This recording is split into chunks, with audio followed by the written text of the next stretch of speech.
Polo, le Bayern, on pensait qu'il avait retrouvé le rythme de croisière, solide, efficace. Depuis défaite sur le terrain de l'Atlético en Ligue des Champions, à 11 contre 10 quand même, et nul, Super bonne rencontre. étrange, sur le terrain de Leipzig après avoir mené 2-0 et malgré un Wirtz virevoltant. Bah, c'est ça le problème. Alors, il y a eu un débat ce week-end en Allemagne. Il y a certains journalistes qui commencent à se mouiller. Je vous rappelle qu'en début de saison, j'espérais un duel côte à côte Bayern-Leverkusen. Leverkusen, à mon avis, était un petit peu moins fort ou devait être un petit peu moins fort que l'année dernière. Et le Bayern, évidemment, devait se racheter un petit peu. Et puis, les journalistes en Allemagne commencent à dire ce qui est terrible, ce qui se passe cette saison, c'est qu'on a le sentiment que Leverkusen est la meilleure équipe d'Allemagne. Et moi, je suis pas d'accord avec ça. Mais que celui qui va être champion, c'est le Bayern. Moi, je suis pas d'accord sur le fait que Leverkusen est la meilleure équipe d'Allemagne. Je pense qu'ils ont le meilleur joueur. Parce que ceux qui ont vu la rencontre contre Leipzig ont pu voir le petit prodige une fois de plus. Et Fred, et j'en ai parlé avec différentes personnes que je connais, et Fred nous parle du Real. Moi, je te dis, si le Real achète Wirtz cet été, il y a 5 C1 lors de la prochaine décennie au Real Madrid. Parce que c'est le joueur qui leur manque. C'est un joueur extraordinaire. Il a fait l'amour à toute la défense de Leipzig systématiquement. Leverkusen n'a pas de chance. Ça se finit par 3 poteaux. Une fois Patrick Schick récupère le ballon et marque. Mais ce qui s'est passé, c'est que c'est pas la première fois. Il mène 2-0 à Leipzig. Il se trouve le moyen de se faire revenir à 2-2. Rappelez-vous, en début de saison, la seule défaite en championnat, c'était à domicile. Ils menaient 2-0 face à Leipzig, ils perdent 3-2.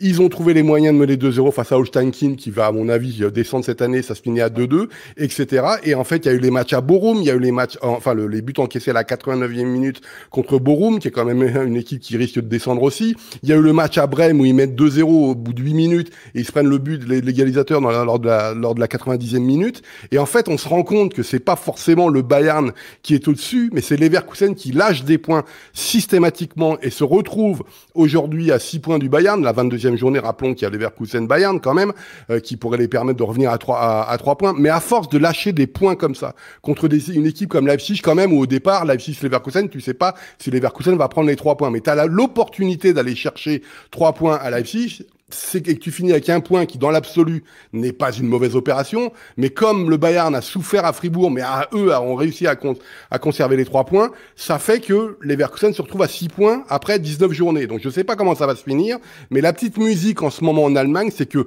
malgré Wirtz, qui est sur une autre planète, honnêtement, par rapport aux joueurs de la Bundesliga, j'aurais bien voulu que Marmouche reste là, la deuxième partie de saison, pour voir un duel, pour voir quel était le meilleur joueur de la saison. Et ben, malgré Wirtz qui fait ce qu'il veut, et ben, Leverkusen est un peu trop facile à mon avis et lâche des points qui risquent de compter à la fin de la saison.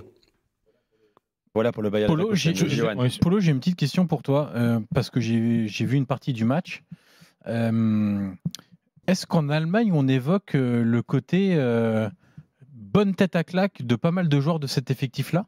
Parce que moi, j'ai en souvenir le match contre la Roma, le retour, tu sais, l'année dernière en demi-finale avec le Bella Ciao, toutes les provocations sur le terrain. Et je m'étais dit, bon, la finale, ça va peut-être les calmer quand même parce qu'ils ont pris une bonne contre d'autres Italiens, pour le coup, l'Atalanta.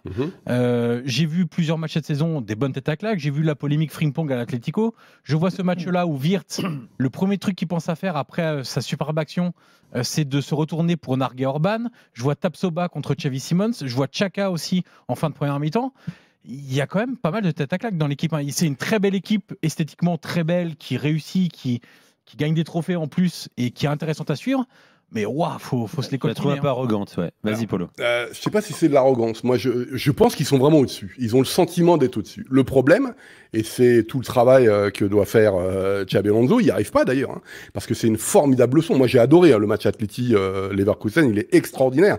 Et d'ailleurs, en Allemagne, le post-rencontre, on a dit, Wirtz, il a été provoqué pendant 90 minutes, et d'ailleurs, lui, il répondait un petit peu, et on dit, voilà encore il a du mal à le gérer après. Oui, il a encore voilà sa dernière faiblesse. Il doit encore apprendre dans ce genre de match, etc., pour passer au-dessus et pour pas se faire provoquer par des joueurs qui sont évidemment moins bons que lui.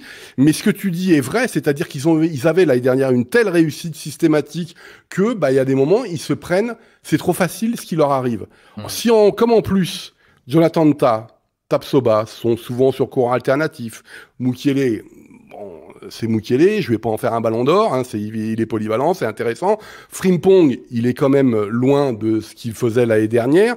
Grimaldo, moi c'est quelqu'un que j'adore, mais Xhaka, c'est son boulot, hein, lui, de provoquer systématiquement. Donc ça, à la rigueur. Mais c'est vrai que ils ont ce sentiment, à mon avis, d'être au-dessus des autres. Et ce qu'ils le sont d'ailleurs, parce que c'est un peu ce qui ressort de toutes les analyses. Ils sont au-dessus des autres, mais à la fin, c'est pas forcément eux qui vont soulever le trophée. Et je pense toujours à cette phrase de Beckenbauer, malheureusement disparu lorsqu'il parlait de Johan Cruyff. Oui, Johan Cruyff est un meilleur joueur que moi, mais moi, je suis champion du monde. Et c'est un peu ça, moi, qui me frappe dans cette équipe de Leverkusen. J'aimerais, franchement, pour cette dernière saison, pour Wirtz, en tout cas, je l'espère pour moi qu'il y partira au Real, parce que je crois que c'est vraiment... Et là, en plus, je le dis pas... vous savez très bien qu'avec les jeunes, moi, je suis toujours très prudent, j'aime pas ça, mais Wirtz, s'il va au Real Madrid avec Mbappé et compagnie, je ne sais pas... Cette équipe, on me parlait des Galactiques à l'époque, mais quand on regarde une équipe comme ça, je crois qu'il n'y en a pas beaucoup en Europe. La question, c'est est-ce que Xabi Alonso ira aussi au Real C'est la question. Alors, simplement, je voudrais faire une petite remarque. Il a perdu des points lors de cette défaite à l'Atlético, parce que tu mènes 1-0, tu es à 11 contre 10, et tu finis par perdre de 20. Et moi, j'ai vu un petit peu sans solution à la fin du match.